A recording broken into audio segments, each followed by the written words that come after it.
Hockey fans, welcome in. We've got another edition of Kings of the Rink for you, and we couldn't be more excited because we're ready to talk NHL Draft. We got three guys who are all fans of teams that got eliminated back in mid-April, so we've been looking forward to this for a long time, and we're finally getting to run this show for you. As always, my name is Joe. I'm glad to host again. With us today, we actually have a new guest. It's our site manager for Around the Rink, Aaron Race, first podcast with us on the new Google+. Aaron, welcome to the team. Nice to be here. Oh, yeah. First time's always the best, so we'll see how this NHL draft goes. And as always, Michael Prosser, the Sports Kings Google Hangout veteran. I don't know about you guys, but my first time was not that great. So, I mean, well, hopefully Aaron has better luck than we do, but we couldn't be more happy to have our fearless leader joining us today. We'll see how this goes. As long as I'm Boris and Joe's Natasha. Well, we've been waiting to talk NHL Draft for a long time, and we're sure that this is going to be a great show for you. So we're going to get this right underway because Florida Panthers have the first pick. NHL Draft starts at 7 o'clock or 7:30 on Friday, June 27th, and Florida Panthers are going to be the first team on the clock. Aaron Ekblad, defenseman from the Barrie Colts of the OHL, is the favorite for the first overall pick, and basically every mock draft you'll find out there today certainly has Ekblad in that first pick.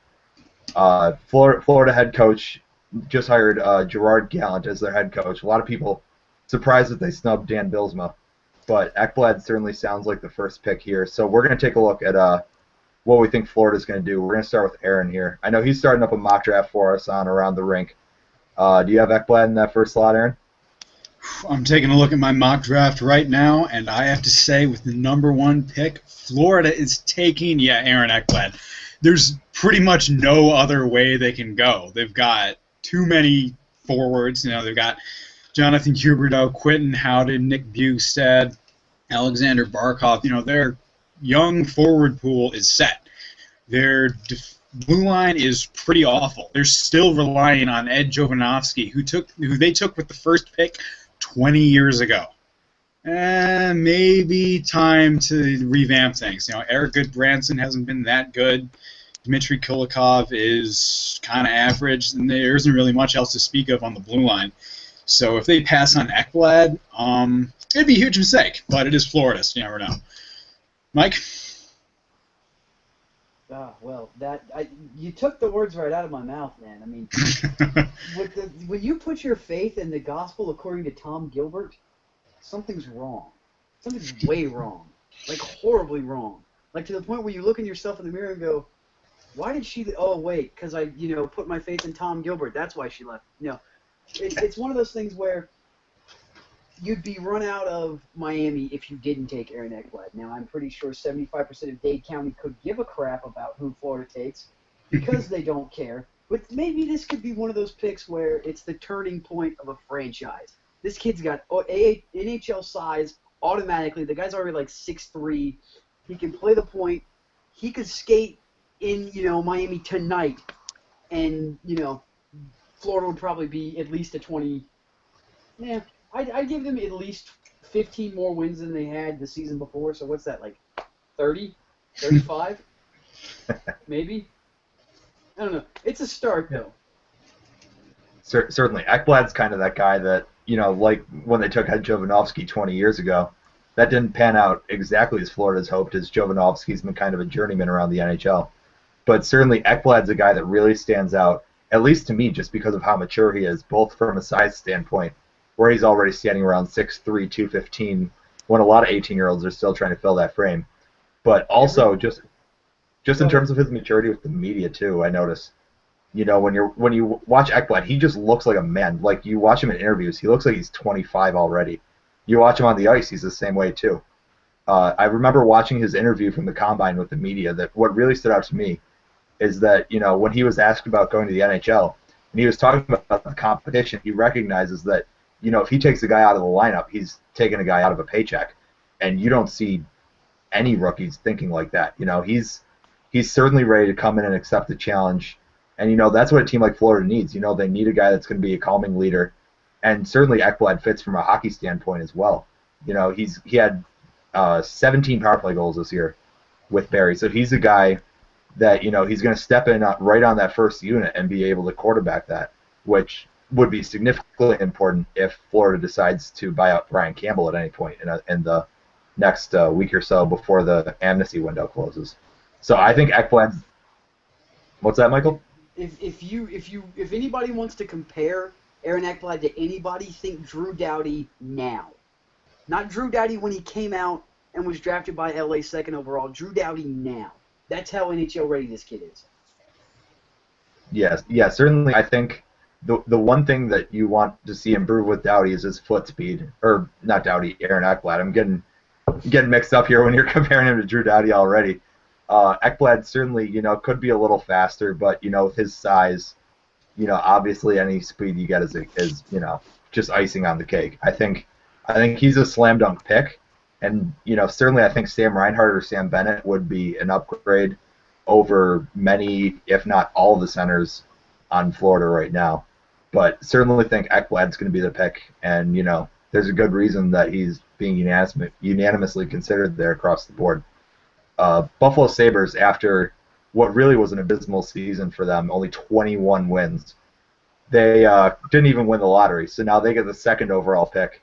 And they kind of get the fortune of taking the top forward in the draft, likely, considering if Florida takes Ekblad. Sam Reinhart typically is the guy that's being linked mostly to the Sabres. But there certainly is a lot of talk as well about Sam Bennett out of Kingston from the OHL, as well as the WHL's top prospect, the Deutschland Dangler, Leon Draisaitl. So we'll start with Michael on this one. Who do you think is probably going to be the best fit for Buffalo? Because they certainly have needs all across the organization. That was beautiful. The Deutschland Dangler. I love that. Oh, yeah. Dude, they've got so many nicknames for him out in Prince Albert. I was about to say, have you patented that? Because if not, you need to. Oh, no. Trust me, it's not mine. It's from the announcers of his team. They also call him the King of Leon. He's got a number of nicknames, man. My God. Well, here, how about this? Before I begin, shout out to the announcers in Prince Albert, because that is genius. That's the best part of watching Leon Draisaitl's highlight videos. That is genius. It's the play-by-play.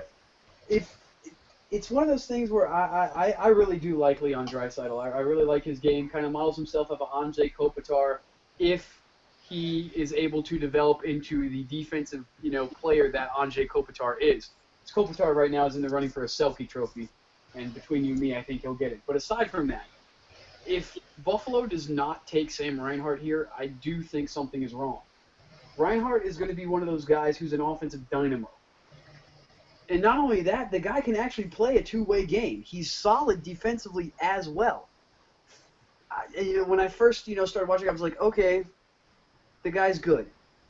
Then the guy's really good. He's small like Patrick Kane, but he can still bring a defensive side of that game that I don't think Patrick Kane could have when Patrick Kane went, to Chicago. I like Bennett. I think Bennett's going to be a good player. Bennett's a little bit more defensive-minded than Reinhart is. I'm not saying that Bennett isn't offensively gifted, because Bennett is. But it's one of those things where Buffalo is looking for their new cornerstone. And I honestly, in my opinion, I don't think you can build a franchise around Sam Bennett. Sam Bennett is a complementary piece to a team like, let's say, Calgary, if you pair him with a Sean Monahan, whereas in Reinhart is a guy that you can, plug him in and say, okay, I can put two wingers around him. He's going to make those two wingers better. Yeah, certainly. Aaron, what do you think about the Buffalo pick here?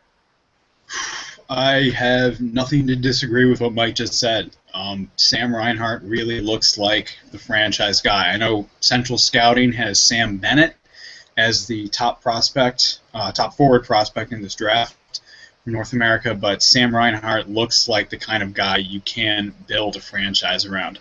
His offensive numbers are incredible, over 100 points last year. He's also a guy who captained two different Canadian junior international teams to gold medals. He's a leader. He can play, as Mike said, in all zones of the ice. He can back check. He can forecheck. He can set everything up in the offensive zone. He can score goals. He can just do everything. And if Buffalo passes on him, it would be just a big mistake. It really would. Yes, certainly. The Sabres have a lot of organizational depth at center. although they certainly can move guys around. Cody Hodgson started playing left wing at the end of last season, and also at the World Championships, and he really seemed to excel out there. So I think we'll see him stay at left wing. Tyler Ennis is a guy that's bounced around between wing and center, as is Zemgus Girgensons. And Mikhail Grigorenko is still kind of struggling to find his way into the NHL. So certainly the Sabres need a guy that's going to step in and be a number one center. Patrice Bergeron is the guy that a lot of people are comparing Sam Reinhart to, and Reinhart put up way more offensive numbers than Bergeron did back when he was in junior. So I think certainly labeling Reinhart, as Michael said, labeling him as a two-way player certainly would be a bit of an understatement and kind of undermining his offensive abilities. And that's to say nothing of his leadership. He's captained a number of teams and that have had success. I think he's certainly a slam dunk pick for Buffalo. And you pair him with Zemgus Girgensons in that lineup, and that's your leadership core for the next decade. I think this would be a great pick for Buffalo, and certainly that would be kind of predicted move for many people. You start to get down to Edmonton at number 3. Leon Draisaitl certainly is a guy that is predicted there as well before the rest of the draft starts to kind of fan out. Certainly would be a bigger winger with a heavy shot still. And, they don't have a lot of size in their top 6, so it sure seems like it would be a good pick. Aaron, do you think they could go that way, or do you think they could go with Bennett or maybe Michael Dal-Cole? Well, we're not exactly fostering a whole lot of conflict early in this podcast.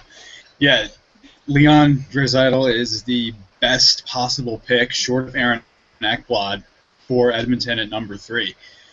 Their forward group is very talented, but they're all really, really small.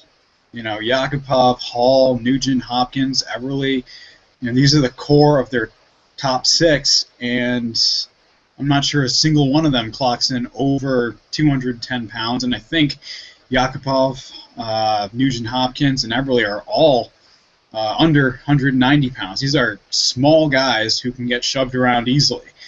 Draisaitl, he is already 210 pounds as an 18-year-old, and he's, 6'2".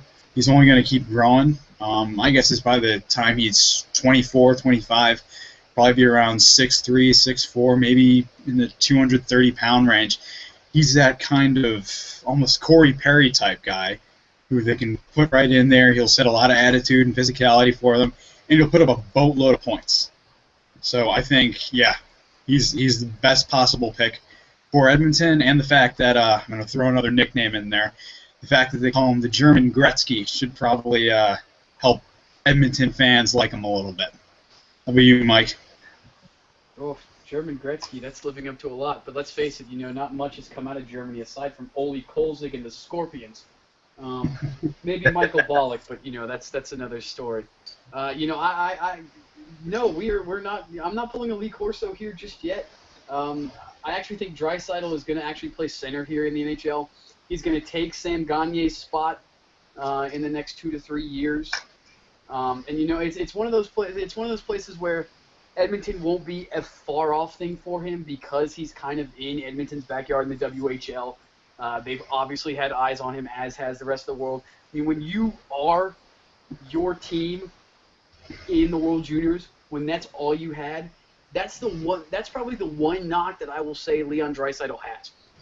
Right now, granted he's 18 years old, but when you have a team like the Germans and what they had in the World Juniors, which wasn't really much aside from him, and you didn't really show up, it kind of was like, I didn't want to say it was an automatic red flag to me that something might be wrong with this kid, how he's not going to be able to carry a team.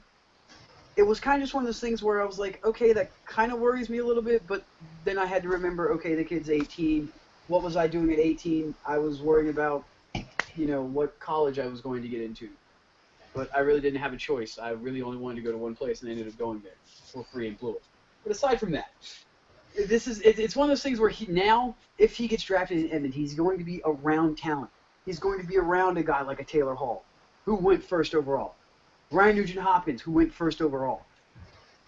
Niall Yakupov, who went first overall. Guys that are talented enough that have been in a position in a way that he has been who are going to be able to help him out there. Because in the next couple of years, they're going to be, 23, 20.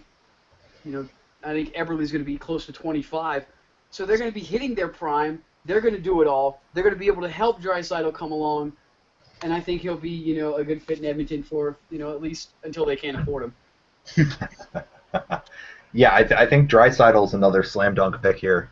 And, outside the top three, I think is where the draft starts to get a little muddied. And Draisaitl certainly is a guy that I think has a chance to step in right from the start, given the fact that, trade rumors are always swirling around Edmonton, around Sam Gagner. It seems like that's been the case for a couple of years now. David Perron's name I've seen floated around as well. And Nail Yakupov, certainly, if he's not going to live up to expectations there, he's a guy that could move as well. So Draisaitl certainly has an opportunity to step in right away. Like you said, he's been right in Edmonton's backyard. He's certainly on the radar. And when people throw the name Gretzky around, even in a nickname, you certainly can't take that lightly when we're referring to the wonderful great one. I think Deutschland Dangler. It's genius. I don't know. Part of me prefers King of Leon better, but Deutschland Dangler is pretty legendary, and I think that's something that'll stick with him for a long time. And I think drafting a guy like Draisaitl is going to lift Edmonton as a team, as they certainly try to add more grit throughout their forward lineup. And I think that's a slam dunk pick moving forward.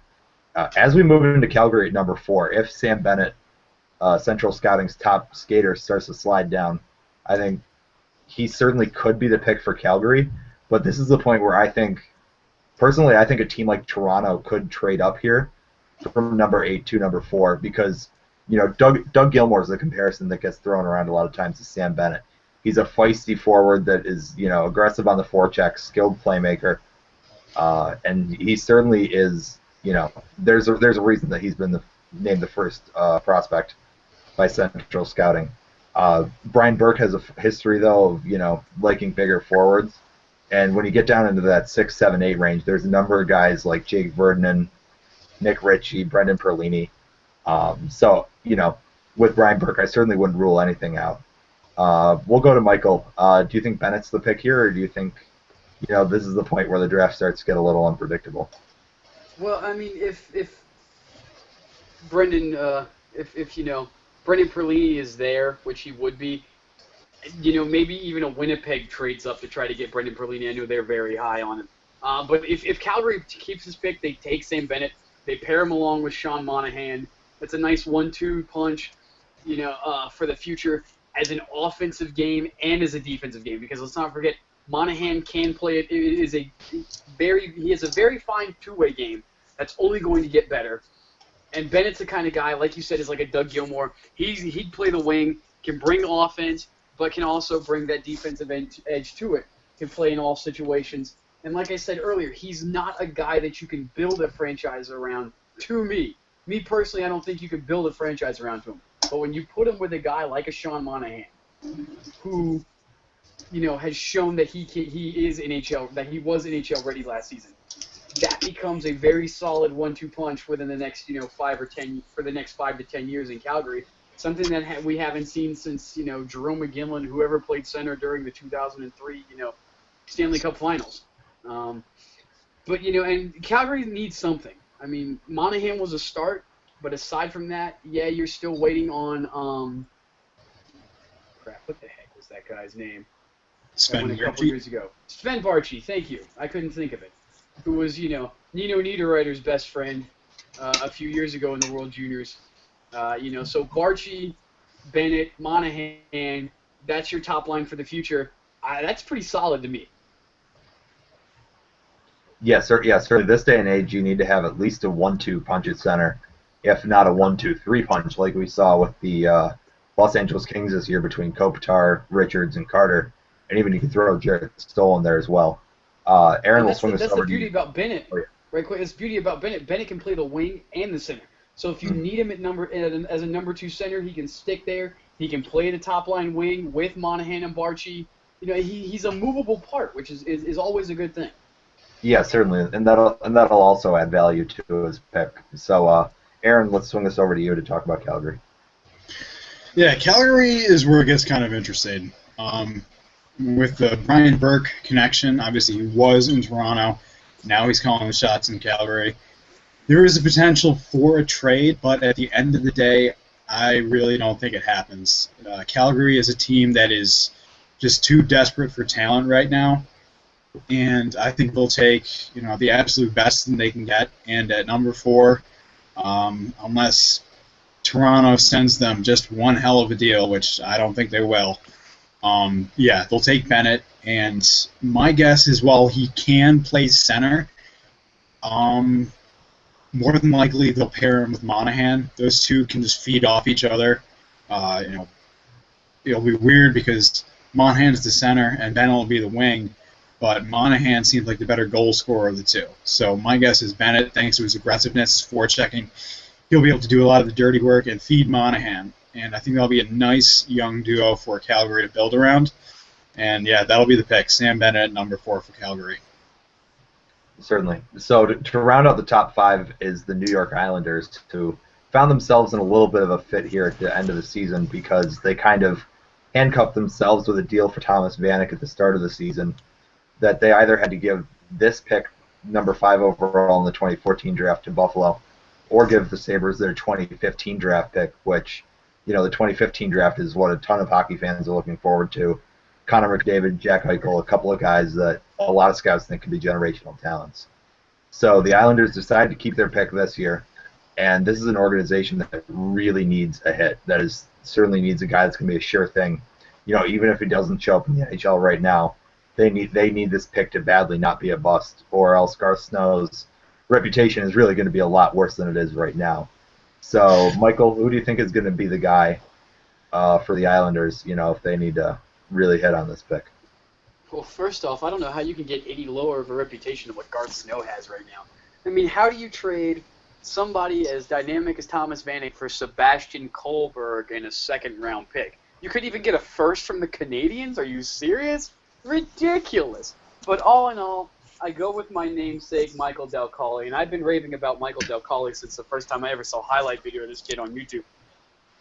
If you pair him with a guy like John Tavares, it's just going to be a playmaking machine. I don't care who you put on the other wing. If you bring back a Matt Molson or whatever, which obviously New York can't afford, but pairing whoever with Michael Del Calle is it would be ridiculous. The kid's going to be a big kid. He's going to grow into that. I think he's 6'1" now, pushing 180, if not 180 already. He's going to grow into it, easily 200 pounds. Speed, skill, he's got hands if I had an eighth of the hands this kid had, I would probably be a third-round draft pick. I mean, the kid's ridiculous. I can't stop raving about the kid. I mean, I think I said on a previous show that it may have been a hockey man crush on Michael Del Calle. Plus, the kid has overcome adversity with his family. I think his mom had breast cancer or something like that, something serious. But the kid is a fighter, not in like a hockey sense, in a literal sense. He's overcame adversity. He's just a talented, well-spoken kid, and if he ends up on the island, it's going to be something that the Islanders can cheer about, because it's been probably, I don't know, not counting that playoff run they had a couple years ago, years even. I mean, it's just awful. The quicker Garth Snow leaves Long Island, the better. Yeah, certainly. Aaron, take this one, because the Islanders are certainly an organization that has a lot of needs across the ice and in the front office. So, what do you think? Do you agree with Mike that Del Calle is going to be the pick? Yeah, it's been a pretty boring top 5, but the consensus exists for a reason. Del Calle is, in all likelihood, the top player available, and he fits pretty damn well with a team like New York Islanders, who have pretty good center depth. They obviously already have John Tavares. Ryan Strome is going to be coming up next year full-time. Brock Nelson looks like he's ready as well. He can play the wing, but in all likelihood he might end up as the third-line center for them. But they really don't have much at wing. They got real nice speedy guy in Michael Grabner. They got Kyle Okposo, who really blew up this year. But outside of that, not that much. And then you add a guy like Del Calle, who will probably slide in on the left side. He might not come in next year, but after he fills out that frame, he's 6'2", but he's only 180. Still has to add maybe 10, 15, maybe 20 pounds. But once he does that, he is going to be just magic with him and Tavares. That's going to be just one hell of a combination to look forward to. Really is. And as Mike said, it is going to give the people on Long Island something to really cheer about. Now, that's where I went to school. I went to plenty of Islanders games, and you know what? They don't always get the best rep, but there are plenty of loyal fans out there, and they deserve something like that. So Dal Colley plus Tavares would be something real nice for them. Yeah, certainly. I think I mean, for your time. Let's not forget. Garth Snow made a slam dunk pick last year to me. I think I was raving about Ryan Pulak for a while. And Aaron, I think if you last year, Aaron and I did a show like this. That's all I was able to really was how nasty Ryan Pulak. If that kid, pairing him with Griffin Reinhart, once that gets NHL, it's going to be fantastic for Simonic. There's going to be physicality and booming shots from the point. But it's not going to be enough to save Garth Snow's job. I mean, I think Garth Snow has done some good things, but when you whiff on Calvin Don, when all 11 of your picks in 1 year are defensemen that none of them have ever really panned out except for maybe one, when you whiffed on Mikko Koskinen, you're going to end up like George McPhee right now, jobless.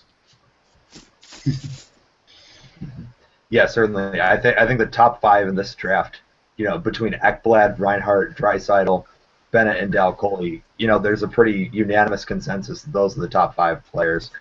After that, things start to get a little more up for debate. Certainly, and I know that's certainly a little boring for a lot of fans there, but certainly, it gives you a sense that there are 5 players that are pretty clear cut above the rest in this draft, even though none of them seem to be, that generational talent like a Crosby or Tavares or Steven Stamkos in that range.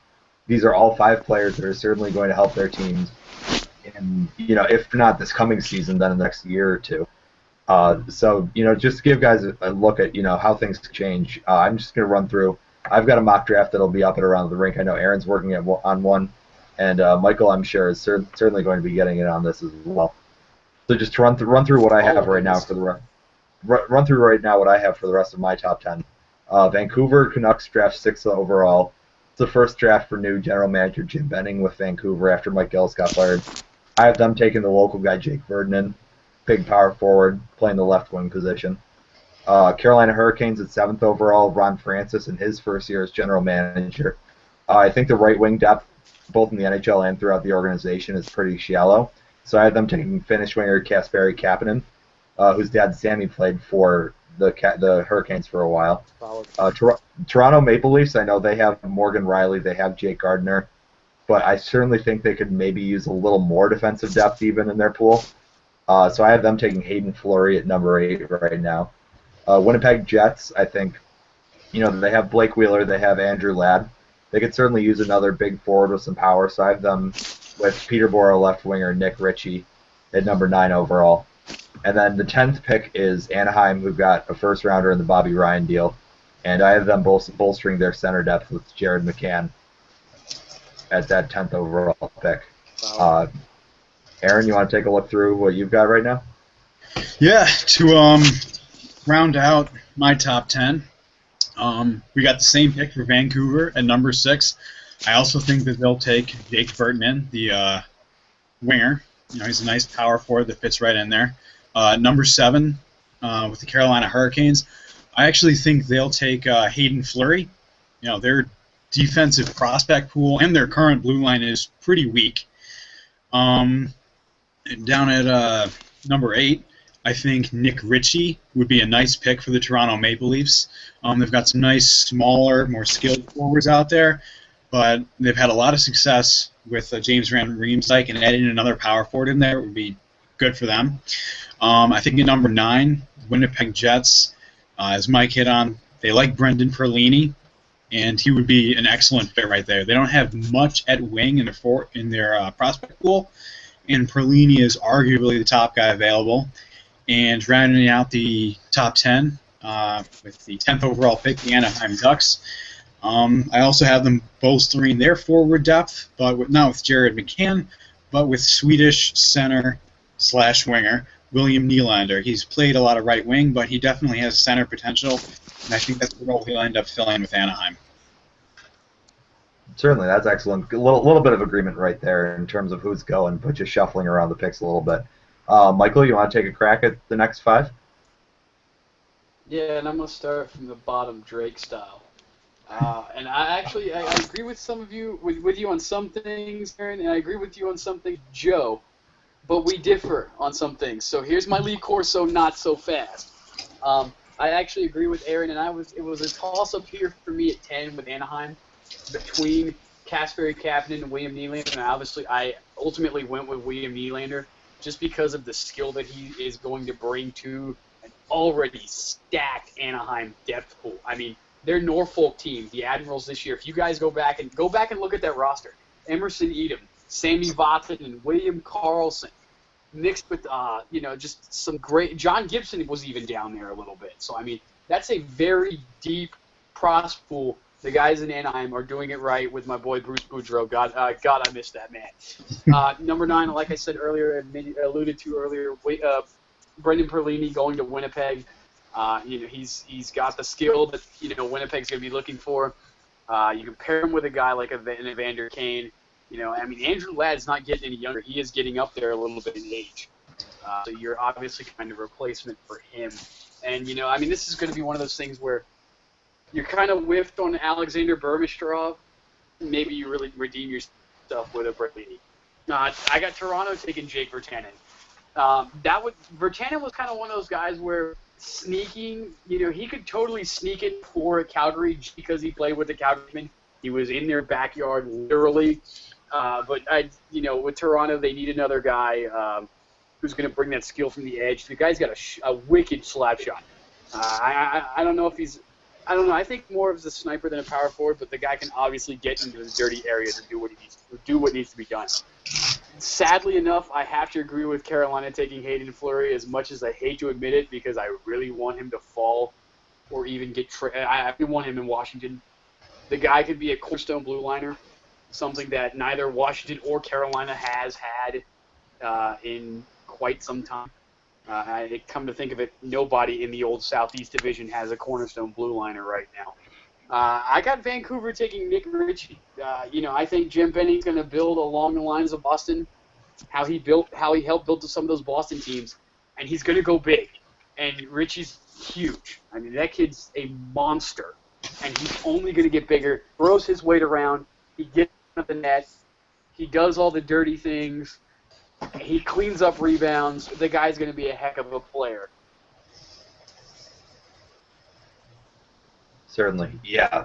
I think the power forwards from the 6 to 8 range, between Perlini, Vernon, and Ritchie, I think those are 3 guys outside of that top 5 that are going to have the most impact, not only over their careers but in the near future, the next year or two, because these are all guys that have offensive touch. I know Vernon had 45 goals this year. Absolutely insane goal scorer for Calgary in the WHL. These are all guys that have the size. They're ready to go in the NHL. They're not going to get pushed around by bigger veterans.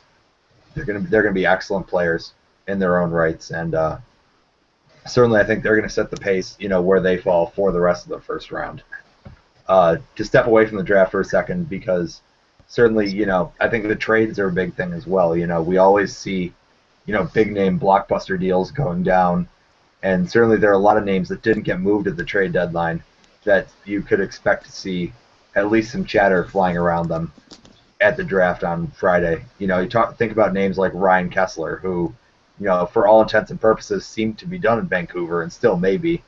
But Jim Benning certainly has some evaluating to do and see if he's willing to trade him. Jason Spezza has requested a trade from Ottawa, and Brian Murray certainly seems inclined to be ready to move him. And Ottawa doesn't have a first-round pick right now because of the deal for Bobby Ryan. So certainly Jason Spezza could be used as a bargaining chip right there.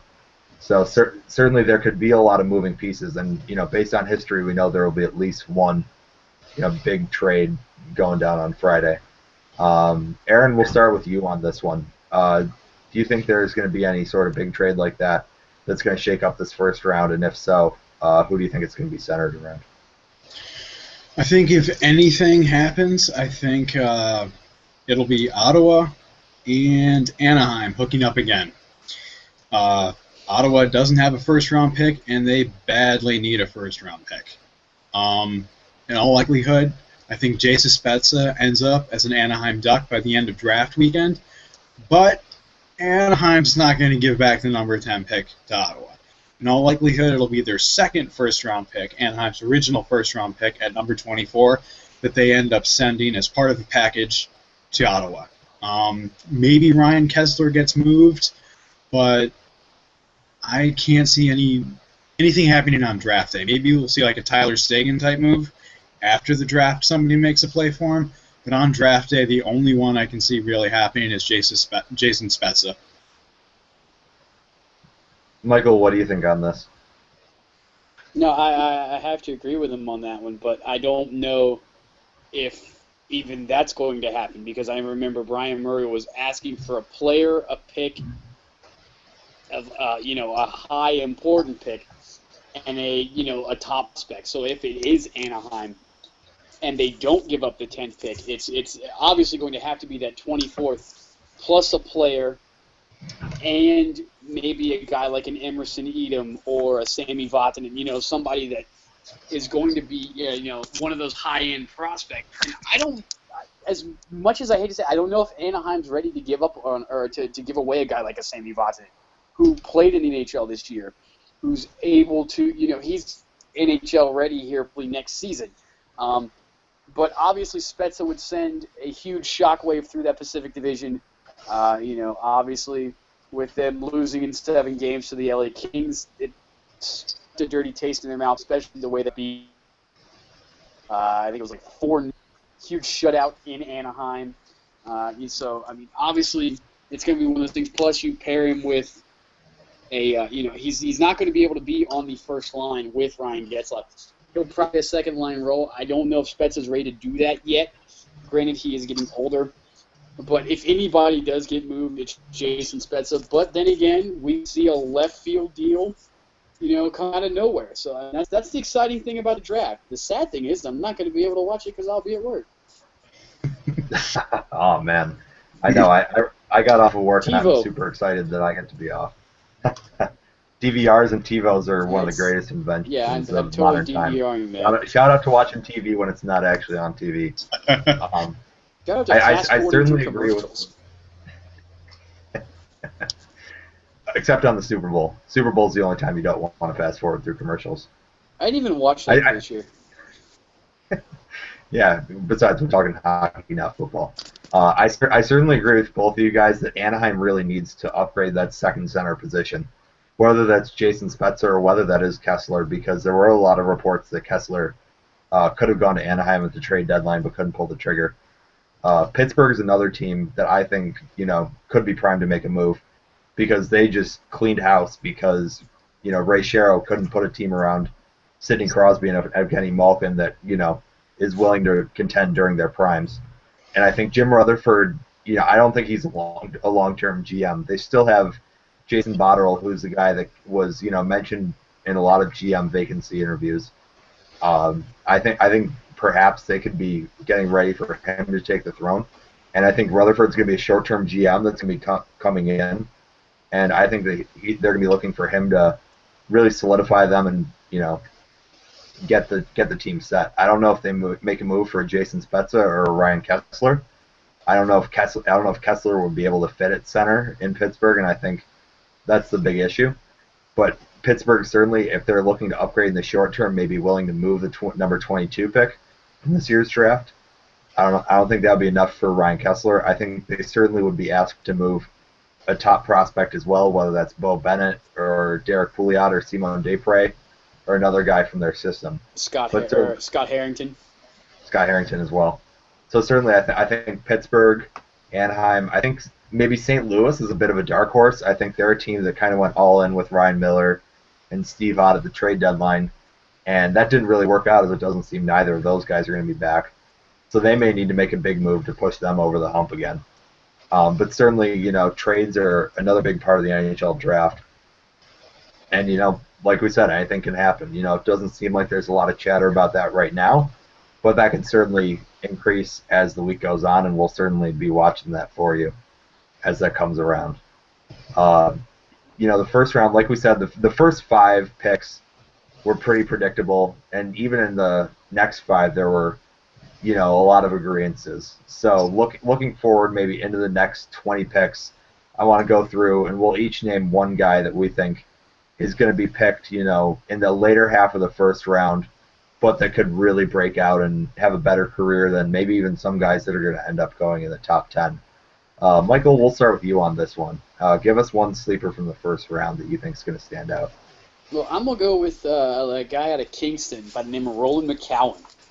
He's one of those offensive-minded defensemen, Mike Green-esque, but he's not really as offensively gifted as Mike Green used to be before the injuries hit. The guy was the captain of a Toronto Marlboros team. Listen, this Toronto Marlboros team was just lit up with Sam Bennett, Josh Ho-Sung, some guy named Connor McDavid. I mean, those are just 3 guys that were on that Toronto Marlboros. If I'm not mistaken, Robbie Fabry was also on that team, and McCowan was the captain. So that he's obviously got leadership abilities. He quarterbacks the power play in Kingston. He's going to need to obviously get into a bigger frame because he's kind of since he's a more offensively gifted, he's a little bit smaller than a lot of scouts are like, kind of a mid to late 1 guy. Anywhere from 17 to 22, maybe. Philadelphia, if he's there with Philadelphia, the home crowd would light up for this guy because Philly needs defensive depth to go along with the lack thereof that they really have aside from Andrew McDonald. They got Sam Morin a couple last year, maybe even 2 years ago, but he was a huge reach. But this kid, if McCowan is able to grow into his frame, if he's able to, adjust to the NHL style of play at the speed that that maybe a team like a Philadelphia might try to rush him in there, but I don't think they will. But you never know these days. The guy's going to stand out. He's going to be a great player. He can distribute the puck. I don't know what else to say. I mean, it's in a draft that is deep with talent, but not overbearing talent. McCowan could be a steal. Yeah, certainly. I think for Philadelphia, the 2 guys I was debating in my mock draft were between McCowan and Alex Tuck, a big 6'3", 215-pound winger from U.S. National Team Development Program. Aaron, who do you have for your later first-round sleeper? I think because this draft is going to be dominated, particularly by WHL talent and OHL talent, a lot of the European guys might fall a little bit later than expected.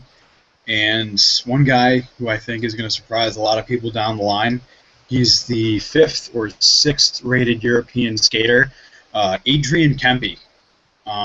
He's a nice 2-way power forward type player. Maybe a team like Boston or Chicago snags him at the end of the first round, and maybe he slides on draft day, but a couple of years from now, people are going to be wondering how he slipped. He's a kid who can do just about everything. He's a combination of, you'd almost say maybe Patrice Bergeron and Louis Eriksson. 2-way guys, great offensive skill. He can get right up in the front of the net. Remember, both those guys were second-round picks. They slipped. Kempe might slip too, but he's a do-it-all power forward who will probably surprise a lot of people in a few years. So that's my pick. Adrian Kempe, Swedish right winger. Yes, certainly. I'm glad you pointed out the Louis Eriksson comparison with Adrian Kempe because I watched some highlight videos of him, and certainly I think Louis Eriksson, kind of that 2-way play, but still with the offensive shooting ability, I think absolutely would be a good comparison there. I think the guy I want to look at in the lower 20 of the first round is Nikita Sherbak, another WHL prospect. He's a guy that could go probably as high as number 12, 13, 14 around there. Right now I have him going slipping a little bit and falling to number 22 at Pittsburgh. he's a guy that would fit in amazingly with either Sidney Crosby or Evgeny Malkin as a guy that can play right wing or left wing. Came into his rookie year in the WHL, puts up 28 goals and 50 assists in 65 games. He's a guy that certainly has a lot of offensive firepower. He's about 6'2", maybe 180-ish, and he's also a guy that made his teammates a lot better around him. I think he's another player that kind of is in the same mold of a lot of guys in this draft that are going to end up as, you know, second and third line players on successful championship teams. You know, the guys like, you know, you look with the LA Kings, you look at Justin Williams, Mike Richards. You know, this draft is loaded with guys that I think are going to be. I get the feeling I just stole some thunder from Mike right there with that lightning. But this draft is loaded with guys that I think are going to be, you know, awesome complementary players on championship teams.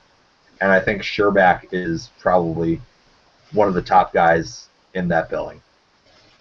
Yeah, there's a lot of guys built along that line. Look even in Ivan Barbashev, Nick Ehlers, and I don't want to get ahead of myself, but my sleeper pick's kind of built along that too. So we're a little bit of foreshadowing there.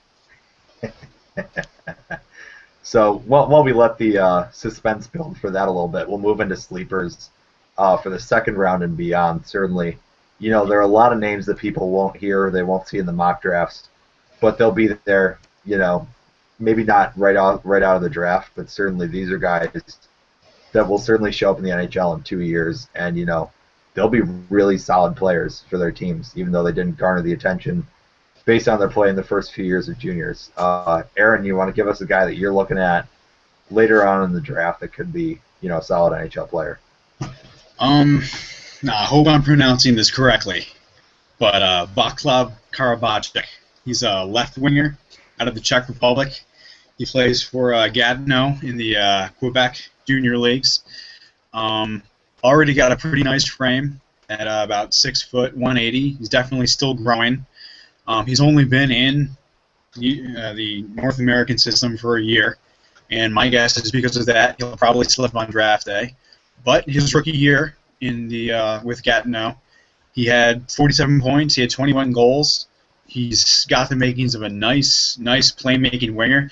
He probably won't ever be one of those top-line guys, but he definitely has the potential to be one of those second-line playmakers. Maybe even like a Jeff Carter, you know, albeit it's kind of a lofty comparison, I realize that. But Carter was at his best with the Kings, winning 2 cups, not as a first-line guy, but as that guy in the second line who could use his speed and shooting to make some plays. Maybe Karabachik turns out to be somebody like that somewhere down the line. Again, kind of a confusing name, a lot of V's, a lot of K's in there, but, you know, just keep that one in the back of your mind. That's my pick. Vaclav Karabachik, winger from the Czech Republic. It's always the guys with the crazy names that always get the attention. Without further ado, Michael, let's give it to you for your sleeper. Well, last year my sleeper pick was Mirko Dano, and he ended up going in the first round. Not too shabby.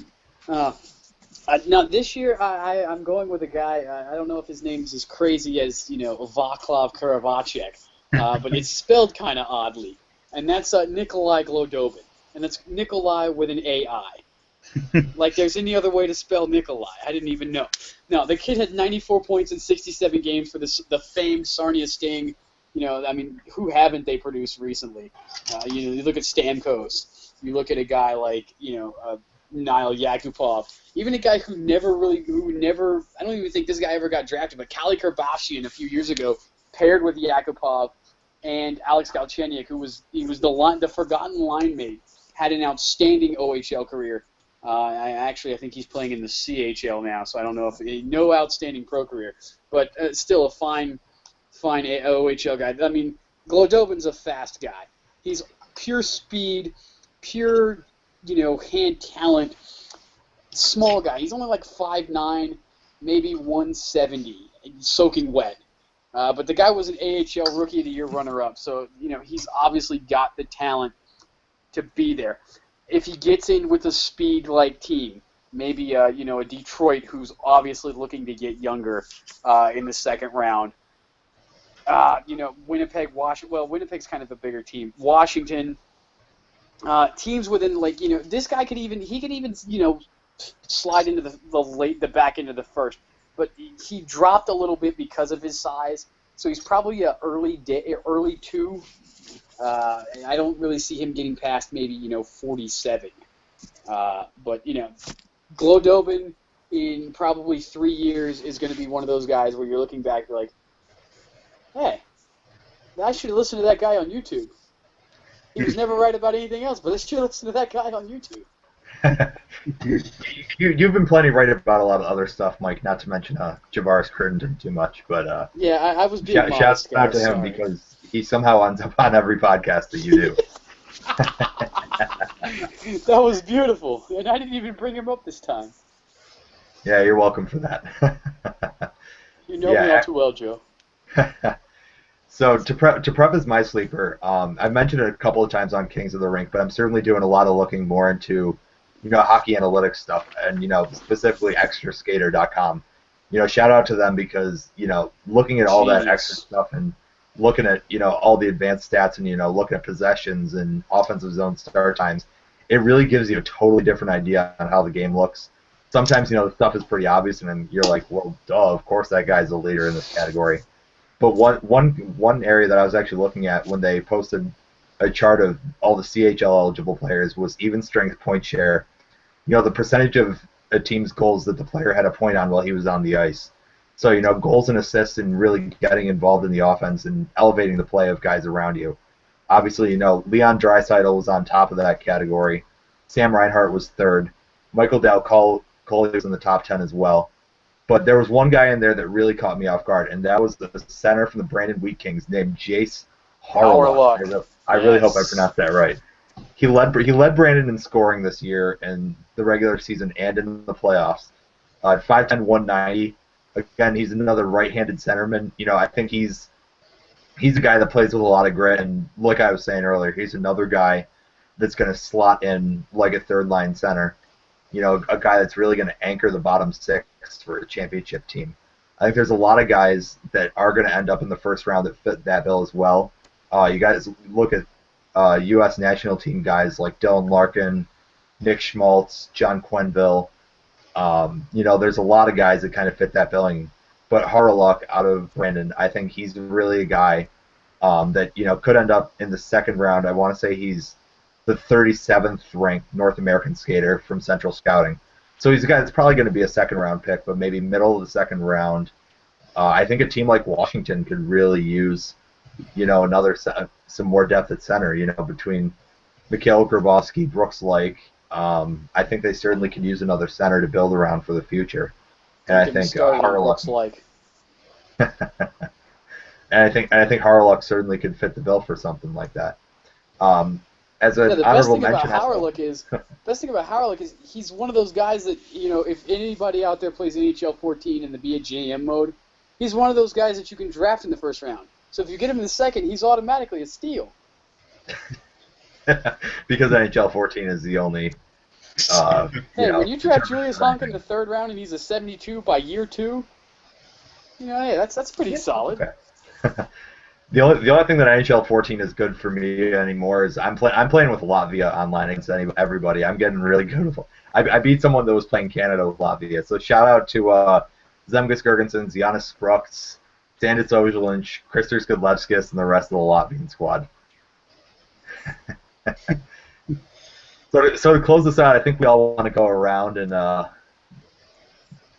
take a pick for our favorite team, first rounders. Aaron is a noted Dallas Stars fan, despite the fact that he just lives a couple blocks over from me in the great town of Amherst, New York. Michael loves the Washington Capitals. He's a consistent writer for our DC Sports Kings site on Sports Kings. We'll go with Aaron, close things out for your first podcast here on Google+.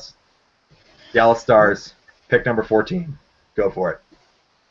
A little bit earlier, you stole a little bit of my thunder. I was hoping nobody would mention this guy's name, Joe, but you did.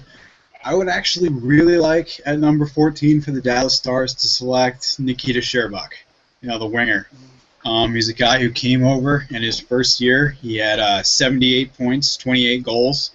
His first year in North America with Saskatoon of the WHL.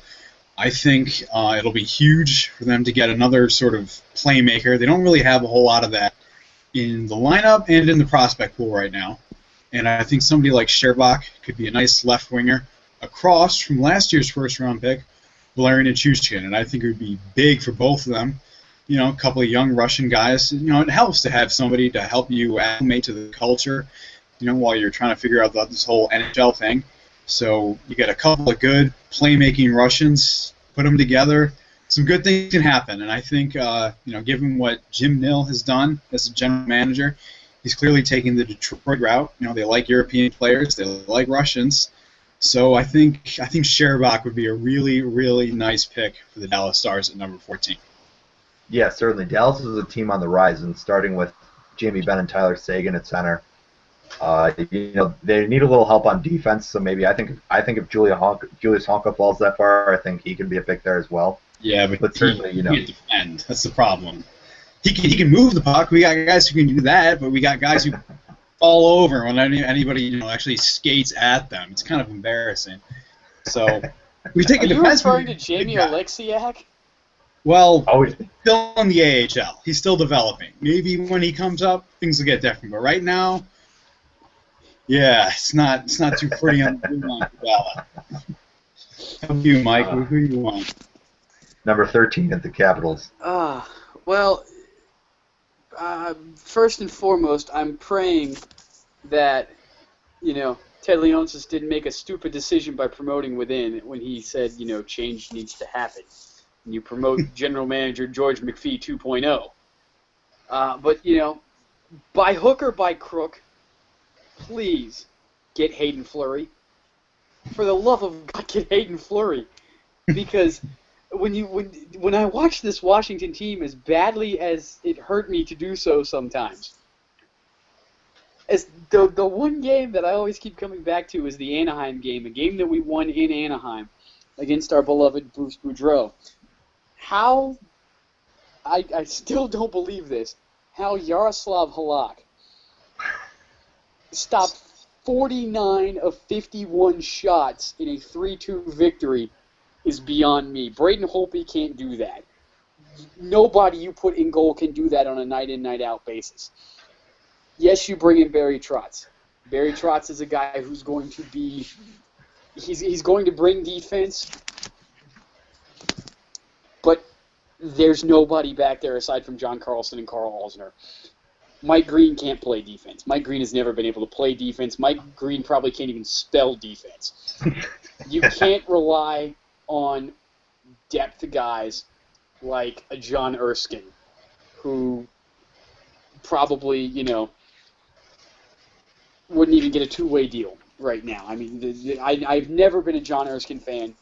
Yes, you have a Dmitry Orlov. You've got guys that can move the puck in the AHL, but you don't have a guy who can shut anybody down.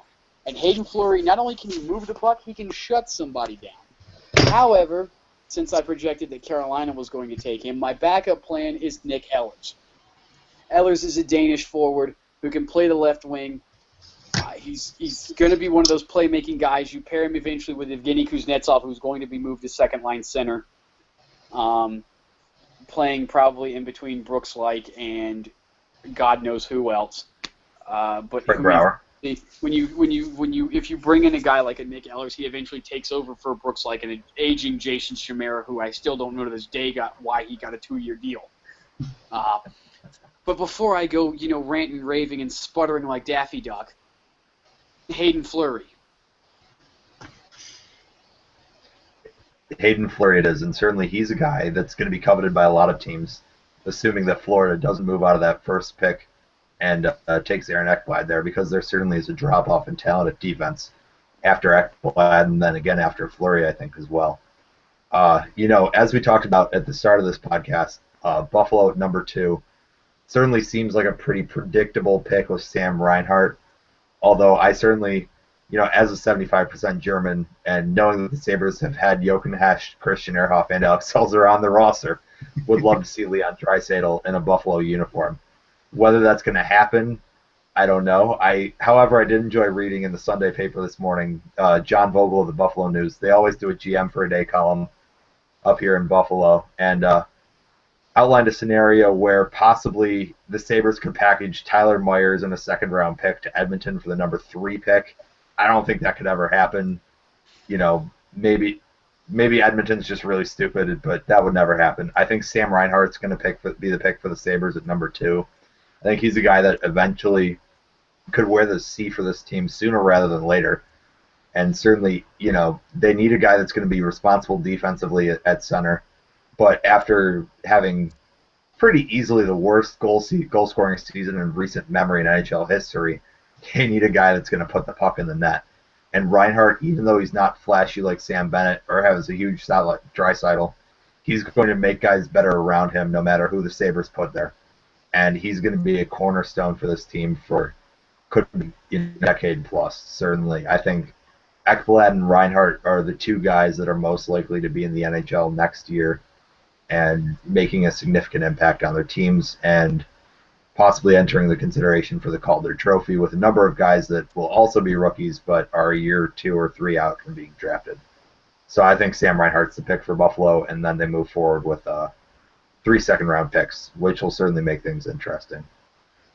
But that's our primer right now for the NHL Draft for Around the Rink. We'll certainly hope to have another show up for you guys before that gets started on Friday, June 27th. There's certainly sure to be a lot of action when the first round starts on Friday night, and then into Saturday as well as teams get ready for what's sure to be a great offseason leading up to 2014-15. So to wrap this all up, I'd like to thank everybody for tuning in, and hope you learned a little something about the NHL Draft from all this. My name's Joe, and on behalf of Aaron and Michael, thanks for tuning in. Check out all of our content on sports-kings.com/aroundtherink, and you can follow us on Twitter at ATR Sports Kings. Thanks a lot, and we'll see you again soon.